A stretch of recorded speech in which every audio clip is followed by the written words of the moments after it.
ہندوستان کی سرزمین پر ایک تجارتی کمپنی قائم کرنے کی اجازت ہے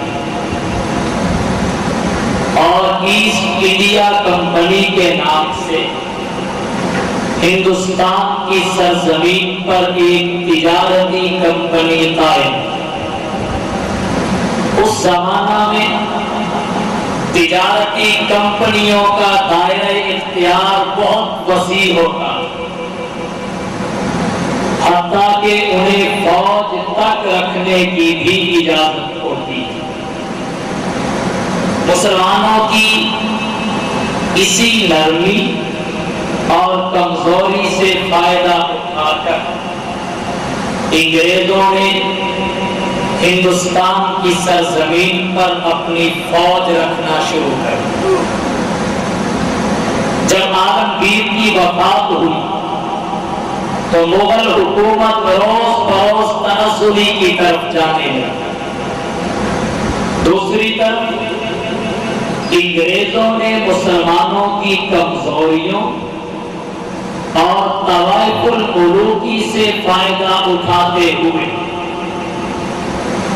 ملک کی سیاست میں مداخلت شروع کر دی. پھر آہستہ آہستہ ریاستوں پر قبضے شروع کر دیے. یہ ہندوستان کے دور غلامی کا آغاز ہے. دیکھتے ہی دیکھتے سارے کا سارا ہندوستان برطانیہ کی جھولی میں چلا گیا.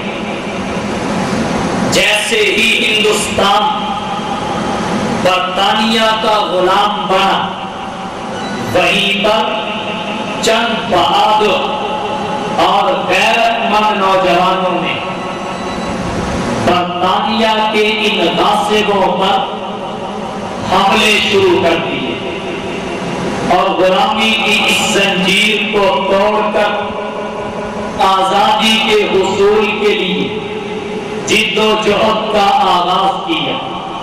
ان بہادر قابل فخر انسانوں میں بنگال کا حکمران سلطان سراج الدولہ سر فہرست آتا ہے، جس نے انگریز کا تسلط قبول کرنے سے انکار کیا اور 1757 میں جام شہادت نوش کیا.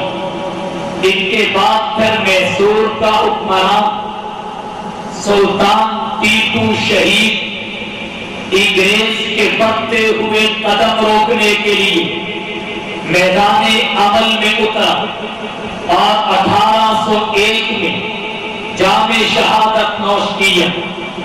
سلطان ٹیپو شہید کے بعد ان کے والد سلطان حیدر علی شہید کا نام بھی انہی غیرت مند اور بہادر نوجوانوں کی فہرست میں آتا ہے، جنہوں نے انگریز کی غلامی سے نجات حاصل کرنے کے لیے اپنا سب کچھ قربان کرنے سے قطعاً دریغ نہیں کیا.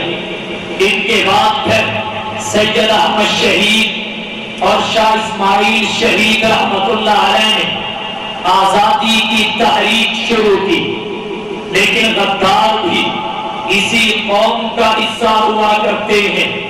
چند غداروں کی غداری کی وجہ سے سید احمد شہید اور شاہ اسماعیل شہید رحمت اللہ علیہ کی تحریک آزادی بھی فتح اور کامیابی کی دہلیز پر قدم نہ رکھ سکی. بالآخر 1831 میں سید احمد شہید اور شاہ اسماعیل شہید نے بالا کوٹ کے پہاڑوں کو اپنے لہو سے رنگین کیا اور بالا کوٹ کے پہاڑوں پر جام شہادت نوش کیا. پھر سید احمد شہید اور شاہ اسماعیل شہید کی اس تحریک کے بعد 1857 کی جنگ آزادی لڑی گئی، جس وقت انگریزی مظالم حد سے بڑھنے لگے. مسلمانوں میں انگریز کے خلاف بغاوت اور آزادی کی لہر اٹھی. تو حضرت حاجی امداد اللہ صاحب مہاجر مکی رحمت اللہ علیہ کے مریدین اور ان کے معتقدین خان کا خانہ بھون میں جمع ہوئے اور غلامی کی زنجیر توڑنے آزادی کو حاصل کرنے کے سلسلہ میں ان کا ایک اجلاس ہوا۔ تاریخ کی کتابیں کہتی ہیں اس اجلاس میں یہ مسئلہ زیر بحث آیا کہ آخر وہ کون سا طریقہ ہے جس کو اختیار کر کے ہم انگریز کی غلامی سے نجات حاصل کر سکتے ہیں۔ اجلاس کے شرکاء میں سے ایک بہادر نوجوان عالم اٹھ کے کہنے لگا بہت سارے طریقے ہیں لیکن سب سے مضبوط طریقہ، سب سے مضبوط ہتھیار وہ جہاد فی سبیل اللہ ہے۔ کیوں نہ ہم جہاد فی سبیل اللہ کا راستہ اختیار کر کے انگریز کی غلامی سے نجات حاصل کریں اور کھوئی ہوئی آزادی کو دوبارہ حاصل کر لیں۔ یہ بات جس وقت کہی گئی تو پاس بیٹھا ہوا ایک آدمی کہنے لگا کہ بات آپ کی بجا ہے، بالکل درست ہے، لیکن اس جہاد کو اختیار کرنے سے پہلے ذرا افراد کو بھی گن لینا کہ افراد کتنے ہیں، اسباب اور وسائل کی وسعت اور کثرت پر بھی نظر ڈال لینا، کیا ہم اس پوزیشن میں ہیں یا نہیں کہ جہاد کیا جا سکے۔ یہ بات سننے کی دیر تھی کہ حضرت نانوتوی رحمت اللہ علیہ تڑپ اٹھے اور تڑپ کر کہنے لگے کیا ہماری تعداد اصحاب بدر سے بھی کم ہے؟ کیا ہمارے پاس اسلحہ، اسباب و وسائل اصحاب بدر سے بھی کم ہیں؟